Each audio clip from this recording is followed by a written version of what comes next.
الحمد لله نحمده ونستعينه ونستغفره ونؤمن به ونتوكل عليه ونعوذ بالله من شرور أنفسنا ومن سيئات أعمالنا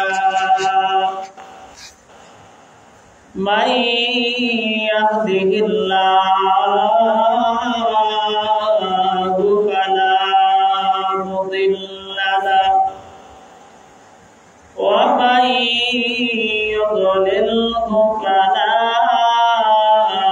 هادي له ونشهد أن لا إله إلا الله وحده لا شريك له ونشهد أن سيدنا وسندنا وحبيبنا وحبيب قلوبنا وطبيبنا وطبيب ربنا ومولانا محمدا عبده ورسوله الذي أرسل إلى الناس كافة بشيرا ونذيرا وداعيا إلى الله بإذنه وسراجا منيرا أما بعد فأعوذ بالله من الشيطان الرجيم بسم الله الرحمن الرحيم إنا نحن نزلنا الذكر وإنا له لحافظون وقال النبي صلى الله عليه وسلم خيركم من تعلم القرآن وعلمه صدق الله مولانا العظيم وصدق رسوله النبي الكريم ونحن على ذلك لمن الشاهدين والشاكرين والذاكرين والحمد لله رب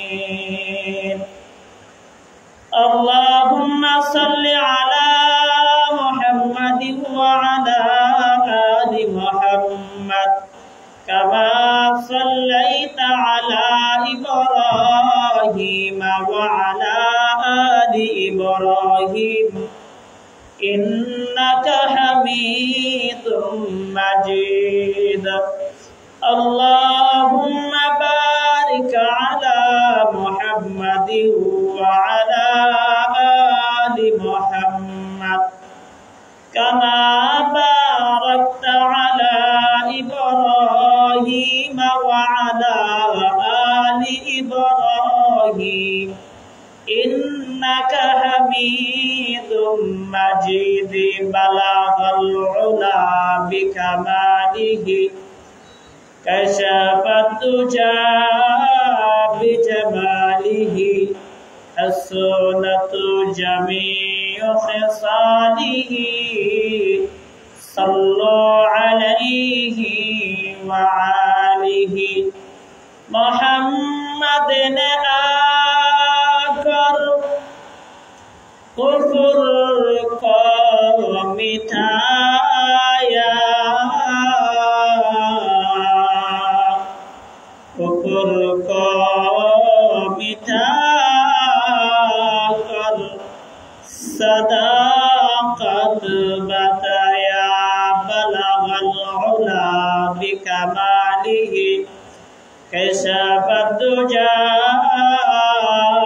بجماله حسنت جميع خصاله صلوا عليه وآله لا إله إلا الله لا إله إلا الله لا إله إلا الله لا إله إلا الله لا إله إلا الله لا إله إلا الله لا إله إلا الله لا إله إلا الله لا إله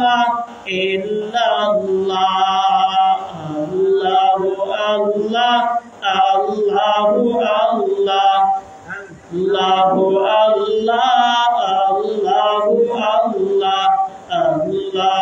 الله الله الله الله الله الله لا إله إلا الله محمد رسول الله صلى الله عليه وسلم আলহামদুলিল্লাহ।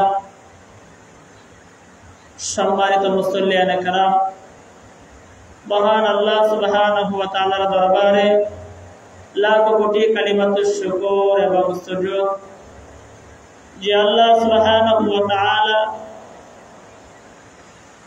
অত্যন্ত দয়া করে মায়া করে আল্লাহ পাক রব্বুল আলামিন আমাদেরকে আল্লাহ তাআলার ঘর মসজিদের ভিতর জুমার নামাজ আদায় করার জন্য আল্লাহ সুবহানাহু ওয়া তাআলা আমাদেরকে আসার বসার সুযোগ এবং তৌফিক দান করেছে। এই জন্য মহান রব্বে কারিমের দরবারে সকলে কালিমাতুশ শুকর আদায় করি, সকলেই পড়েনি আলহামদুলিল্লাহ। প্রিয় হাজিরিন, আজ হলো শাওয়াল মাসের দ্বিতীয় জুমা। আল্লাহ সুবহানাহু ওয়া তাআলা আমাদেরকে তৌফিক দিয়েছে বিধায় আমরা সর্বপ্রথম জুমার মধ্যে আসতে পেরেছি। আমাদের মতো অনেক মুসলমান ভাই এই মুহূর্তে এমন হতে পারে হাসপাতালের বেডে শুয়ে আছে, ঠিক না? নেই এমন মুসলমান ভাই রাস্তাঘাটে ঘোরাফেরা করছে, বন্ধু বান্ধবের পিছনে আড্ডা দিচ্ছে। এমন মুসলমান ভাই দোকানপাটে ব্যস্ত আছে। এমন মুসলমান ভাই আছে জুমার জন্য আসবে, প্রস্তুতি গ্রহণ করতেছে। তো আল্লাহ সুবহানাহু ওয়া তাআলা অসংখ্য মুসলমান ভাইদের কাছ থেকে যাচাই বাছাই করে সর্বপ্রথম আমাদেরকে আমরা গুনাহগার বান্দাদেরকে আল্লাহ সুবহানাহু ওয়া তাআলা তার ঘরে নিয়ে আসছে। তো দোয়া করব যারা এখন আসতে পারে নাই, আল্লাহ সুবহানাহু ওয়া তাআলা তাদেরকে জুমা নামাজে আসার তৌফিক দান করুন। প্রিয় উপস্থিতি, সম্মানিত মুসল্লিয়ানে কেরাম, আল্লাহ তাআলার তৌফিক ছাড়া কোনো বান্দা কোনো নেক কাজ করতে পারে না।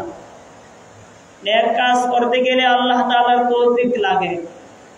আল্লাহ তাআলা তৌফিক দিয়েছে বিধায় আমরা মসজিদে আসতে পারছি, ঠিক না? নেই প্রিয় হাজিরিন, আল্লাহ তাআলা যদি আমাদেরকে তৌফিক দিয়ে দেয়, আমরা অল্প কিছুক্ষণ পর জুমা নামাজ আদায় করব। প্রিয় উপস্থিতি, জুমা নামাজের আগ মুহূর্তে কিছু আলোচনা করতে হয়। এই জন্য আলোচনা করার জন্য আমি পবিত্র কালামুল্লাহ শরীফ থেকে সূরাতুল হিজর থেকে একখানা আয়াত কারিমা তেলাওয়াত করেছি এবং বিশ্বনবী রাহমাতুল লিল আলামিনের অসংখ্য অগণিত হাদিসের ভান্ডার থেকে আমি একটি হাদিসও পাঠ করেছি। প্রিয় উপস্থিতি, আল্লাহ তাআলার কাছে তৌফিক কামনা করছি, আপনাদের কাছে দোয়া চাচ্ছি আল্লাহ সুবহানাহু ওয়া তাআলা আমাকে মুযাকারা নিয়তে, আমলের নিয়তে, নিজের ইসলাহিয়াতের নিয়তে কিছু কথা বলার এবং আল্লাহ সুবহানাহু ওয়া তাআলা আপনাদেরকে আমাদের নিয়তে কিছু কথা শোনার তৌফিক দান করুক। সকলে বলেন আমিন। প্রিয় উপস্থিতি, আমার তেলাওয়াতকৃত আয়াতের মধ্যে আল্লাহ পাক রব্বুল আলামিন বলতেছেন, ইন্না নাহনু নাযালনা যিকরা ওয়া ইন্না লাহু লাহাফিজুন। আল্লাহ তাআলা বলেন, নিশ্চয় কোরআন নাযিল করেছি। কোরআন কে নাযিল করেছে? আল্লাহ তাআলা নাযিল করেছে। কে নাযিল করেছে?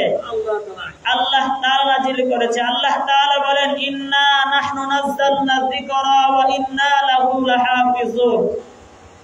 নিশ্চয় আমি আল্লাহ কোরআন নাযিল করেছি এবং কোরআনের হেফাজতের দায়িত্ব আমি আল্লাহ তাআলার হাতের মধ্যে নিয়েছি।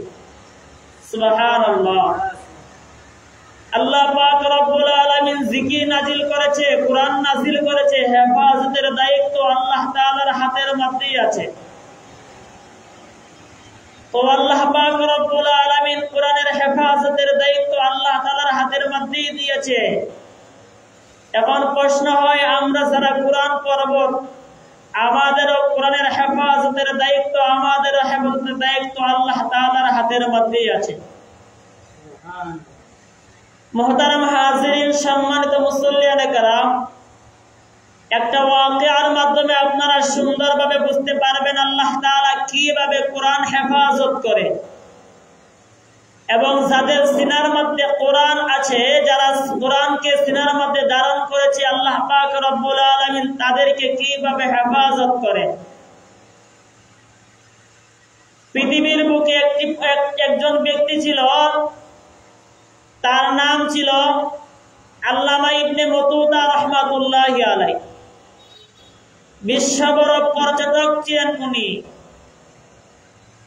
সফর করতেন, যেখানে সফরে যাইতেন, সফরের মধ্যে যে নতুন কিছু তথ্য পাইতেন উনি লিখতেন ওনার সফরনামা ইবনে মতুতার মধ্যে।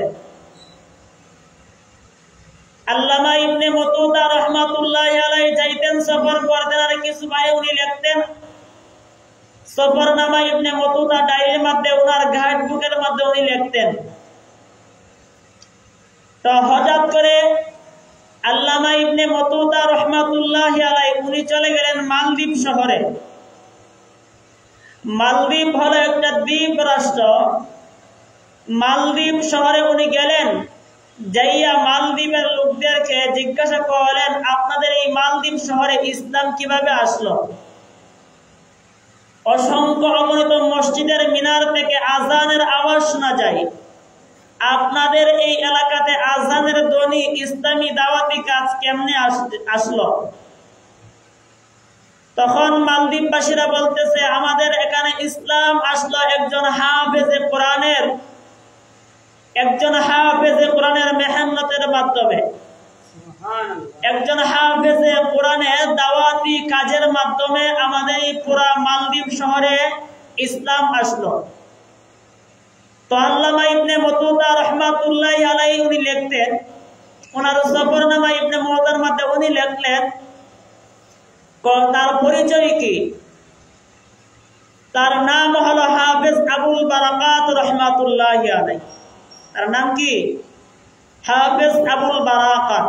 উনি ছিলেন পবিত্র কালামুল্লাহ শরীফ, কোরআন শরীফের হাফেজ ছিলেন। আল্লাহ তাআলা যে বলেছেন কোরআন নাযিল করেছে, আল্লাহ কোরআনের হেফাজতের দায়িত্ব আল্লাহ তাআলার কাছে নিয়েছে। আল্লাহ তাআলা কিভাবে যারা কোরআন পড়েছে তাদের হেফাজত করে। আল্লামা ইবনে মতুতা রাহমাতুল্লাহি আলাইহি উনি ওনার সফরনামা ইবনে মতুতার মধ্যে লেখেন, মালদ্বীপ শহরের মধ্যে কিভাবে দাওয়াতি কাজ পৌঁছলো, মালদ্বীপ শহরের মধ্যে কিভাবে ইসলাম পৌঁছলো, মালদ্বীপ শহরের মুসলমান তারা কিভাবে মুসলমান হইল। একজন হাফেজের দাওয়াতি মেহনত মাধ্যমে সেই হাফেজ আবুল বারাকাত রাহমাতুল্লাহি আলাইহি, হাফেজ আবুল বারাকাত রাহমাতুল্লাহি আলাইহি উনি আরব দেশের মানুষ। উনি নদী পথে উনি সফর করতেছিল, দাওয়াতি কাজের জন্য সফর করতেছিল। হঠাৎ করে তার নদী দিয়ে সফর পথে নৌকার হাল অবস্থা দুর্বল হয়ে গেল, নদীর মধ্যে ঝড় তুফান শুরু হয়ে গেল। আপনারা কি আমার কথা বুঝতেছেন? নদীর মধ্যে ঝড় তুফান শুরু হয়ে গেল, বাতাস শুরু হয়ে গেল, ঢেউ শুরু হয়ে গেল। ঢেউয়ের কারণে, বাতাসের কারণে, ঝড় তুফানের কারণে হাফেজ আবুল বারাকাত রাহমাতুল্লাহি আলাইহি যে জাহাজটা ছিলেন, যেই নৌকাতে ছিলেন, সেই নৌকাটা নদীর মাঝে ডুবে গেল। ওনার সাথে অনেক সাথী বন্ধু ছিল, তারা প্রত্যেকেই জাহাজ ডুবার কারণে তারা প্রত্যেকেই নিশ্চিহ্ন হয়ে গেল। অনেককে খুঁজেই পাওয়া যাচ্ছে না, অনেকেই দুনিয়ার জমিন থেকে বিদায় নিয়ে চলে গেল। হাফেজ আবুল বারাকাত রাহমাতুল্লাহি আলাইহি আল্লাহ তাআলা জাগ্রত, আল্লাহ তাআলা বাঁচায় রাখলেন। কারণ তার দিলের মধ্যে কি আছে? কোরআন আছে। তার দিলের মধ্যে কি আছে? কোরআন আছে। তার সিনার মধ্যে কোরআন আছে। আল্লাহ তাআলা যে বলেছে, ইন্না নাহনু নাযালনা যিকরা ওয়া ইন্না লাহু লাহাফিজুন। আল্লাহ তাআলা যে বলেছে, যারা আল্লাহ পাক রব্বুল আলামিন কোরআন নাজিল করেছে, এই কোরআনের হেফাজতের দায়িত্ব আল্লাহ তাআলার হাতের মধ্যে নিয়েছে। যারা কোরআন পড়বে তাদের হেফাজতের দায়িত্ব আল্লাহ তাআলার কাছে আছে, তারা হেফাজতের দায়িত্ব আল্লাহ তাআলা করবে। এই জন্য হাফেজ আবুল বারাকাত রাহমাতুল্লাহি আলাইহি আল্লাহ তাআলা জীবিত রাখলো। উনি একটা তক্তার উপরে ভর করে করে করে নদীর ওপারে মালদ্বীপ শহরের দিকে চলে আসলো। কন্যা সুবহানাল্লাহ। আল্লামা ইবনে মতুদা রাহমাতুল্লাহি আলাইহি ওনার সফরনামা ইবনে মতুদার মধ্যে লিখলেন, হাফেজ আবুল বারাকাত রাহমাতুল্লাহি আলাইহি মালদ্বীপ শহরে চলে আসলেন। মালদ্বীপ শহরে লোকেরা তাকে জিজ্ঞাসা করে, তোমার বাড়ি কোথায়? তাদেরকে বুঝাইতে পারছে না, কারণ আরবের ভাষা আর মালদ্বীপের ভাষা কি সেম না, পার্থক্য আছে। আমাদের ছোটখাটো বাংলাদেশের মধ্যে অনেক ভাষা আমরা বুঝি না, ঠিক না? আমরা যারা ময়মনসিংহে আছি, আমরা সিলেটি ভাষা বুঝতে আমাদের কষ্ট, ঠিক না? বরিব্বা ভাষা বুঝতে আমাদের কষ্ট হয়, টাঙ্গাইল্লা ভাষা বুঝতে আমাদের কষ্ট হয়। আমাদের ছোটখাটো বাংলাদেশের মধ্যে বিভিন্ন জাতের ভাষা আছে। কেউ বলতেছে ওটা পালাসুনির বা, ঠিক আছে না? কেউ কতদের মাত মারতেছে। আমাদের বাংলাদেশে কত জাতের মাত, কিন্তু হাফেজ আবুল বারাকাত হলো আরবের মানুষ। উনি তো মালদ্বীপের ভাষা উনি জানেন না। উনি মালদ্বীপ শহরের মানুষকে উনি কিভাবে তার ভাষা বুঝাইবে?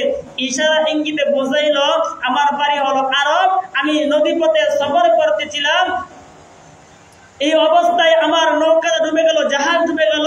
আমি একটা তক্তার মধ্যে ভর করে আপনাদের এই মালদ্বীপ শহরে আসলাম। আপনাদের কাছে আমি আশ্রয় চাচ্ছি, আপনাদের কাছে আমি আশ্রয় চাচ্ছি, আমাকে থাকার জন্য জায়গা দেন। বুঝছেন নি? আপনারা আমাকে থাকার জন্য জায়গা দেন। ও পরিচিত ব্যক্তিকে কেউ জায়গা দিচ্ছে না। এক পর্যায়ে তার দায়ভার কারেন্ট চলেছে। এক পর্যায়ে তার দায়ভার নিলেন একজন মহিলা। মহিলার স্বামী নাই, শুধু একটা মেয়ে সন্তানই আছে মহিলা হাফেজ আবুল বারাকাত রাহমাতুল্লাহি আলাইহি দায়িত্ব নিলেন। এই মহিলার বাড়িতে হাফেজ আবুল বারাকাত রাহমাতুল্লাহি আলাইহি তাকে নিজে কাটে, নিজে কাজ করে, নিজে খাবারের ব্যবস্থা করে, শুধু মহিলার বাড়িতে থাকে। সকাল বেলা বের হয়ে যায়, সন্ধ্যা সময় বাড়িতে আসে, সন্ধ্যা সময় বাড়িতে চলে আসে।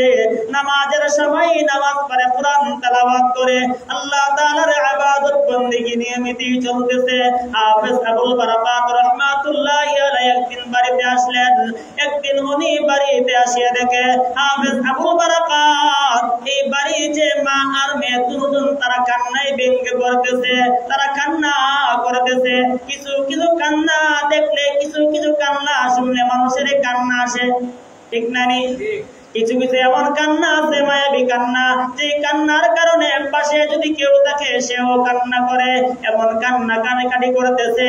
কান্না শুনিয়া হাফেজ আবুল বারাকাত রাহমাতুল্লাহি আলাইহি বলে, মা আপনি কেন কাঁদেন? আমার কাছে ঘটনা খুলিয়া বলেন। আপনি কেন কাঁদেন? আমার কাছে ঘটনা বলতে হবে। মহিলা বলতেছে, বাবারে তোমার কাছে ঘটনা বললে কোনো লাভ হবে না, তোমার কাছে আমি ঘটনা বললে আমার কোনো ফায়দা হবে না। হাফেজ আবুল বারাকাত রাহমাতুল্লাহি আলাইহি বলে, আম্মা জান আমি কথা দিলাম আপনাকে আমি উপকার করতে পারবো, আপনি আমাকে বলেন আপনি কিসের জন্য কাঁদেন?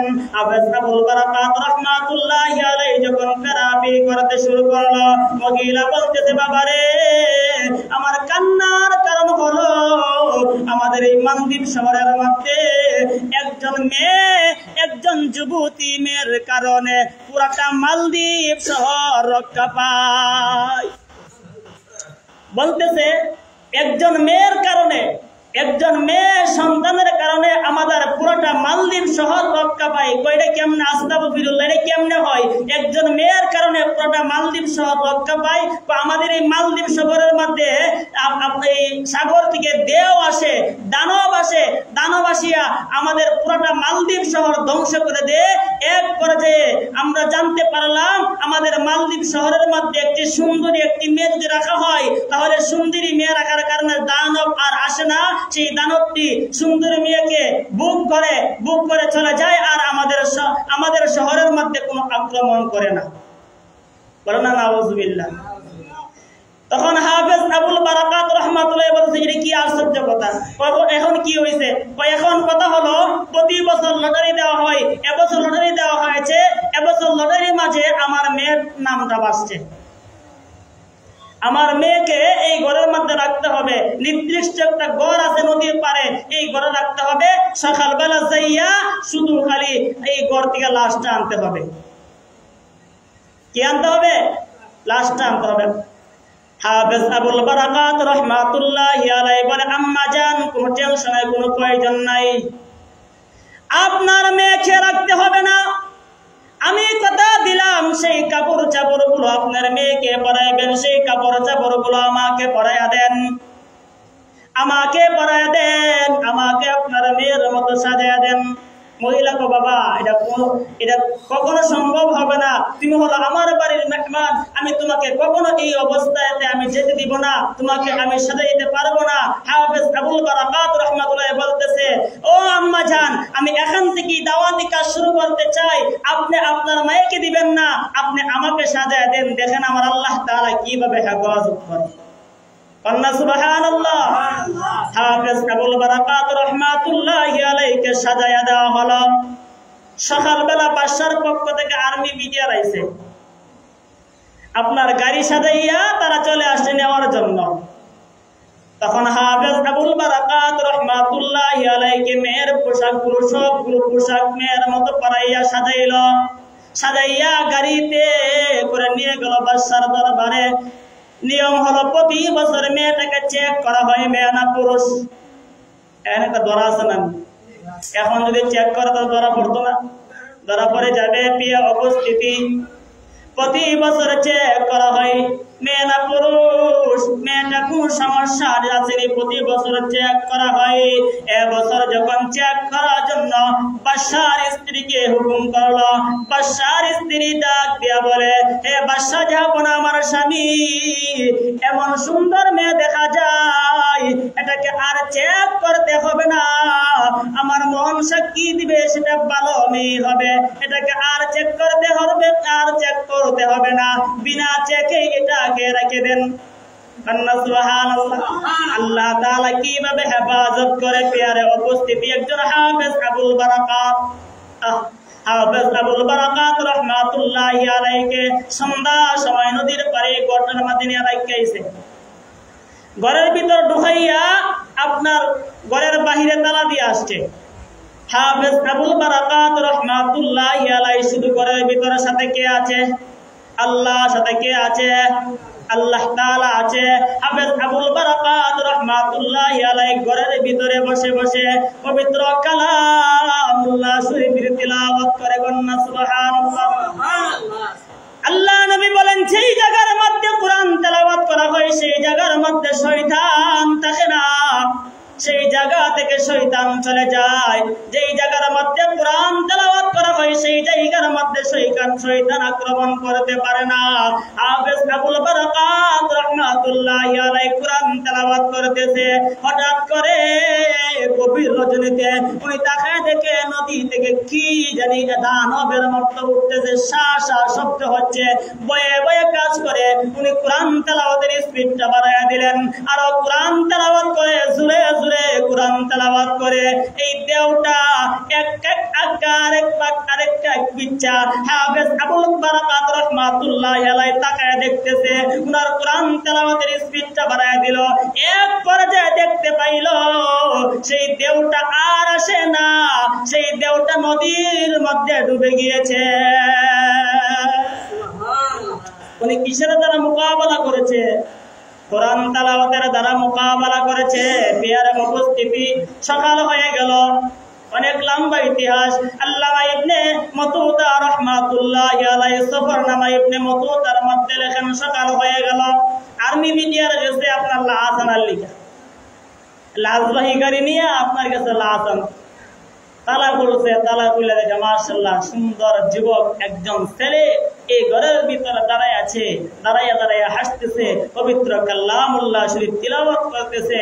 তখন হাফেজ আবুল বারাকাতকে জিজ্ঞাসা করে, হে যুবক, এখনো তো একজন মহিলা রাখছিলাম, সেই মহিলা কই? কান্না সুবহানাল্লাহ। সারা দেশের মানুষ কিন্তু রাত্রিতে ঘুমাইছে। ওই যে মা আর মেয়ে আর হাফেজ আবুল বারাকাত তিনজন ব্যক্তি জাগ্রত, ঠিক না? নেই মা আর মেয়ে জাগ্রত, আর এদিকে হাফেজ আবুল বারাকাত জাগ্রত। পেয়ারে উপস্থিতি বলে, এই কারণে একজন মেয়ে রাখছিলাম, মেয়েটা কই? মেয়ে রাখছেন না আপনারা, আমারও রাখছেন। ওইটা কেমনে? যদি বিশ্বাস না হয় তাহলে যে বাড়ির থেকে মেয়েরা আনছিল এই বাড়ির যায় দেখেন মেয়ে ঠিক এই বাড়িতে আছে। কান্না সুবহানাল্লাহ। তখন বাড়িতে যাওয়া হলো, দেখে বাড়িতে মেয়ে আছে। তখন ওনাকে বাদশার দরবারে নেওয়া হলো। বাদশাহ জিজ্ঞাসা করে, বাবা তুমি কেমনে এই এত বড় সাহস করলা? তুমি কেমনে দানবের সাথে দেওয়ার সাথে মোকাবেলা করলা? উনি বলতেছে, হে বাদশাহ জাহাপনা, আমি পবিত্র কালামুল্লাহ শরীফ, আমি হলো কোরআন শরীফের হাফেজ। এই পবিত্র কালামুল্লাহ শরীফের তেলাওয়াতের দ্বারা আমি মোকাবেলা করেছি। আমাদের তো বিশ্বাস হয় না। সামনের বছর যদি এই সময়ের মধ্যে তোমাকে রাখি, তুমি যদি জীবিত আসতে পারো তাহলে আমাদের বিশ্বাস হবে। কান্না সুবহানাল্লাহ। তখন হাফেজ আবুল বারাকাত রাহমাতুল্লাহি আলাইহি বলতেছে, বাদশা জাহাপনা, সামনের বছর যদি আমাকে রাখা হয়, যদি আমি জীবিত আসি, তাহলে আপনারা ওয়াদা দেন আমার কাছে কালিমা পড়ে মুসলমান হবেননি। কান্না সুবহানাল্লাহ। আমার কাছে কালিমা পড়ে মুসলমান হবেননি। এই মালদ্বীপ শহরের বাদশা বলতেছে, ঠিক আছে, সামনের বছর তুমি যদি মোকাবেলা করতে পারো তাহলে আমরা কথা দিলাম আমার মন্ত্রী সভা সবকে নিয়ে কালিমা পড়ে তোমার ধর্ম গ্রহণ করব। পেয়ারে উপস্থিতি, পরের বছর চলে আসলো। আবার সেম টাইমের মধ্যে হাফেজ আবুল বারাকাত রাহমাতুল্লাহি আলাইহি নেওয়া হলো, এই ঘরের মধ্যে রাখা হলো। ঘরের মধ্যে রাখার পর হাফেজ আবুল বারাকাত রাহমাতুল্লাহি আলাইহি সেম কোরআন তেলাওয়াত শুরু করে দিল। সারা রাত পার হয়ে গেল, দেওবের গোষ্ঠী হয়েছেন। কান্না সুবহানাল্লাহ। তখন উনি আবার বাদশার দরবারে আসলো। বাদশা বলে, ঠিক আছে, এই মুহূর্তে বাদশার মন্ত্রী সবার মধ্যে সব জনগণ নিয়ে কালিমা পড়িয়া মুসলমান হয়ে গেল। আল্লাহ পাক রব্বুল আলামিন একজন হাফেজে কোরআনের কুরবানিতে পুরাটা মালদ্বীপ শহরকে আল্লাহ তাআলা ইসলামের জন্য কবুল করেছে। আল্লামা ইবনে মতুতা রাহমাতুল্লাহি আলাইহি বলেন, এই জন্য পুরাটা মালদ্বীপ শহর থেকে কোরআনের আওয়াজ শোনা যায়, পুরাটা মালদ্বীপ শহর থেকে আযানের ধ্বনি শোনা যায়। আল্লাহ তাআলা যা বলেছে, ইন্না নাহনু নাযালনা যিকরা ওয়া ইন্না লাহু লাহু লাহাফিজুন। আল্লাহ তাআলা বলেন যারা কোরআন পড়বে, আল্লাহ তাআলা বলেন নিশ্চয়ই কোরআন নাযিল করেছি আমি আল্লাহ, এই হেফাজতের দায়িত্ব আল্লাহ তাআলার কাছে নিয়েছি। মুফাসসিরিনে কেরাম বলেন, উলামায়ে কেরাম বলেন যারা কোরআন পড়বে তাদের কি সিনার মধ্যে কোরআনটা আঁকড়ে ধরে রাখবে, হালালকে হালাল মানবে, হারামকে হারাম মানবে, তাদের জিম্মাদার, তাদের হেফাজতের দায়িত্ব আল্লাহ তাআলার কাছে নিয়েছে। এই জন্য পেয়ারা উপস্থিতি, কোরআন পড়তে হবে, কোরআন বুঝতে হবে, ছেলে মেয়েদেরকে কোরআন শিক্ষা দিতে হবে। রাজি আছেন তো ইনশাআল্লাহ? পেয়ারা উপস্থিতি, নবী করিম সাল্লাল্লাহু আলাইহি ওয়াসাল্লামের হাদিস পড়েছিলাম, আমি যে খুতবাতে হাদিস পড়েছিলাম, নবী করিম সাল্লাল্লাহু আলাইহি ওয়াসাল্লাম বলেন, قال النبي صلى الله عليه وسلم خيركم من تعلم القرآن وعلمه। নবীজি বলেন আমরা জানি সর্বোত্তম ব্যক্তি হলো যে ইঞ্জিনিয়ার হয়ে গিয়েছে, ঠিক না?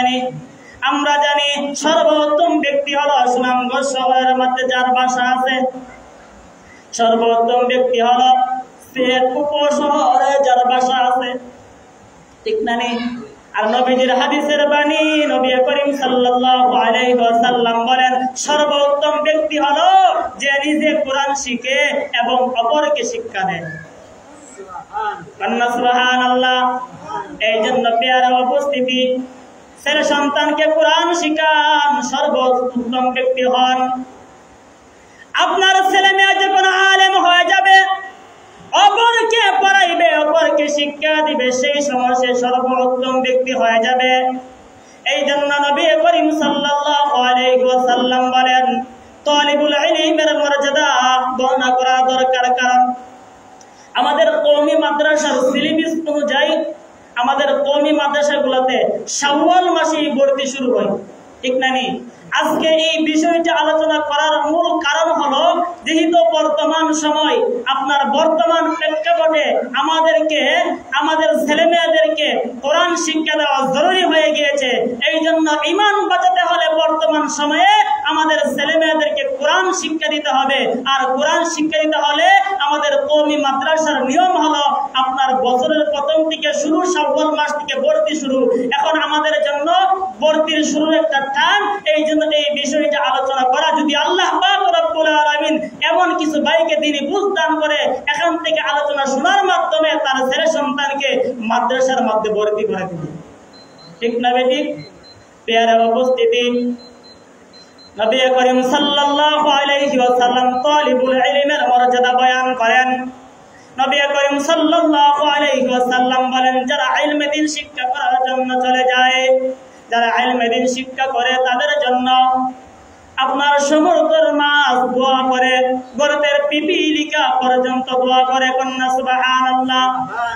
নবী করিম সাল্লাল্লাহু আলাইহি ওয়াসাল্লাম বলেন তালিবুল ইলম, যারা মাদ্রাসার ছাত্র, যারা ইলমে দ্বীন শিক্ষা করে তাদের পায়ে নিচে আল্লাহর রহমতের ফেরেশতারা ডানা বিছায়া দে, পর বিছায়া দে। কি বিছায়া দে? ডানা বিছায়া দে, পর বিছায়া দে। ঘটনা কইলাই 2 মিনিটে। একজন ইমাম গাজালি রহমাতুল্লাহি আলাইহি, ইমাম গাজালি রহমাতুল্লাহি আলাইহি ছাত্র জামানাতে উনি যখন লেখাপড়া করেন, ওনার উস্তাদ বলতেছে যারা ইলমে দ্বীন শিক্ষা করে তালিবুল ইলমের পায়ে নিচে আল্লাহর রহমতের ফেরেশতারা নূরের পর বিছায়া দেয়। তখন ইমাম গাজালি রাহমাতুল্লাহ আলাইহি প্রশ্ন করে, হুজুর আপনি যে বলেছেন যারা তালিবুল ইলম, যারা ইলমে দ্বীন শিক্ষা করে তাদের পায়ে নিচে ফেরেশতারা নূরের পর বিছায়া দেয়, দেখছেন এমন কোন ঘটনা আছে? শুনতেন না আপনারা? ইমাম গাজালি রাহমাতুল্লাহি আলাইহি উস্তাদকে প্রশ্ন করলো, হুজুর যারা মাদ্রাসাতে লেখাপড়া করে, যারা ইলমে দ্বীন শিক্ষা করে তাদের পায়ের নিচে রহমতের ফেরেশতা নূরের পর বিছায়া দেয়, পাকা বিছায়া দেয়, দেখছেন এমন ঘটনা আসেনি? ইমাম গাজালি রাহমাতুল্লাহ আলাইহি উস্তাদ বলতেছে, বাবারে দেখছেন এই ঘটনা, আমাকে সুযোগ দিতে হবে, আমি কিতাবগুলো মুতাআলা করতে হবে। ইমাম গাজালি রাহমাতুল্লাহি আলাইহি উস্তাদ সুযোগ নিলেন, সারা কিতাবগুলো মুতাআলা করলেন। কোন কিতাবের মধ্যে পাচ্ছেন না, উনি নফল নামাজ পড়তে শুরু করলেন, আল্লাহ তাআলার কাছে দোয়া করলেন, আল্লাহ ছাত্রের সামনে আমাকে বেইজ্জতি করিও না। ও মাওলা, দেখছেন এমন কোন ঘটনা তুমি আমাকে মিলিয়ে দাও। এক পর্যায়ে উনি পাচ্ছেন না, উনি পরের দিন ক্লাসের মধ্যে চলে গেলেন। যে দেখেন ইমাম গাজ্জালী রাহমাতুল্লাহ এই ক্লাসের মধ্যে আইছে না। আপনারা মনে মনে আপনারা বলেন, যদি আপনারা এরকম প্রশ্নের সম্মুখীন হয়ে যান, যে ব্যক্তি আপনাদেরকে প্রশ্ন করে, যদি আপনি প্রশ্নের উত্তরটা না পান, আপনি যদি দেখেন ক্লাসের মধ্যে সেই ব্যক্তিটা আইছে না, তাহলে আপনারা খুশি হইবেন না? মনে মনে কথা বলেন না, মনে মনে খুশি হইবেন? কারণ যে ব্যক্তি প্রশ্ন করছে এই ব্যক্তি আইছে না, তাহলে প্রশ্ন জবাব আমি আগে থেকে আমি জানি না, আমি দিতে পারবো না, এই জন্য মনে মনে খুশি। তো আমি তো প্রশ্নের জবাবটা আমি পাই নাই, উনিও তো আইছে না। কিছুক্ষণ পর দেখা দেখে ইমাম গাজ্জালী রাহমাতুল্লাহি আলাইহি মাদ্রাসার বাউন্ডারি দিয়ে ঢুকতেছে। কন্যা সুবহানাল্লাহ। ইমাম গাজ্জালী রাহমাতুল্লাহি আলাইহি মাদ্রাসার বাউন্ডারি দিয়ে ঢুকলেন। দখিয়া হুজুরের দরজায় আবার সালাম, আসসালামু আলাইকুম ওয়া রাহমাতুল্লাহ। হুজুরের সালামের জবাব ওয়ালাইকুম সালাম। হুজুর আজকে একটা প্রশ্ন আছে। হুজুরে মনে হলো গতকালকে তুমি যে প্রশ্ন করছো এই প্রশ্নের জবাব দেয় আমি পাইছি না, এখন আজকে জানি কোন প্রশ্ন করো আল্লাহ জানে। এখন উস্তাদ তো ছাত্রদের আপনার সুযোগ দিতে হয়, ছাত্র যদি প্রশ্নের সুযোগ না দেওয়া হয় তাহলে তো সমালোচিত হতে হবে, ঠিক আছে না? নেই পেয়ার উপস্থিতি, ইমাম গাজ্জালী রাহমাতুল্লাহি আলাইহি উস্তাদকে প্রশ্ন করে, হুজুর আমার প্রশ্ন হলো, আমি যখন বাড়ি থেকে বের হলাম, আমি যখন মাদ্রাসার দিকে কিতাবগুলো আমি বুকের মধ্যে নিয়ে আসতেছি, ঘর থেকে আমি বের হলাম, আমি তাকায় দেখি আমার পায়ের নিচে সবুজ রঙের এক ধরনের ডানার মতো দেখা যায়। এইগুলোর উপর দিয়ে আমি হাঁটে হাঁটে দেখে দেখে আমি হাঁটতেছি, দেখতেছি আল্লাহ তাআলার কুদরত দেখতেছি। আমি আইতে আইতে আমার অনেক দেরি হয়ে গিয়েছে, এই জন্য হুজুর এটা কি আপনি আমাকে বুঝিয়ে দেন। তখন হুজুর বলে, সুবহানাল্লাহ, আশ্চর্য। হুজুর বলতে, বাবারে তুমি যে প্রশ্ন করেছো, আল্লাহ পাক রব্বুল আলামিন যারা ইলমে দ্বীন শিক্ষা করে তাদের পায়ে নিচে ফেরেশতার মাধ্যমে নূরের ডানা বিছাইয়া দেয়, পর বিছাইয়া দেয়, আল্লাহ তাআলা সর্বপ্রথম তোমারে দেখাইয়া শুরু করছে। কন্যা সুবহানাল্লাহ। আল্লাহ তাআলা সর্বপ্রথম তোমাকেই দেখাইছে। এই তুমি যে দেখছো নূরের পর, এটাই হলো ফেরেশতার ডানা, এটাই আল্লাহ তাআলার পক্ষ থেকে বিছাইয়া দেওয়া হয়েছে। আল্লাহ নবী বলেন, যারা তালিবুল ইলম, যারা ইলমে দ্বীন শিক্ষাকারী, তাদের পায়ে নিচে আল্লাহর রহমতের ফেরেশতারা নূরের পর বিছাইয়া দেয়। প্রিয় উপস্থিতি, এই জন্য আপনার সন্তানকে ইলমে দ্বীন শিক্ষা দেন। আপনার সন্তানকে আপনি ইঞ্জিনিয়ার বানান, আপনার সন্তানকে আপনি ডাক্তার বানান, আপনার সন্তানকে আপনি ম্যাজিস্ট্রেট বানান। আল্লাহ তাআলার কোন নিষেধ করে না, নবীজির হাদিসও নিষেধ করে না। প্রিয় উপস্থিতি, তবে আমরা এটা বলতে চাই, আপনার সন্তানকে আপনি যেটাই বানান না কেন, আপনার সন্তানের প্রথম ফাউন্ডেশনটা কোরআন সুন্নাহ অনুযায়ী দিয়ে দেন। নবী করিম সাল্লাল্লাহু আলাইহি ওয়াসাল্লাম হাদিস শরীফের মধ্যে বলে, ক্বালান নবী সাল্লাল্লাহু আলাইহি ওয়াসাল্লাম, তলাবুল ইলমি ফারিদাতুন আলা কুল্লি মুসলিম।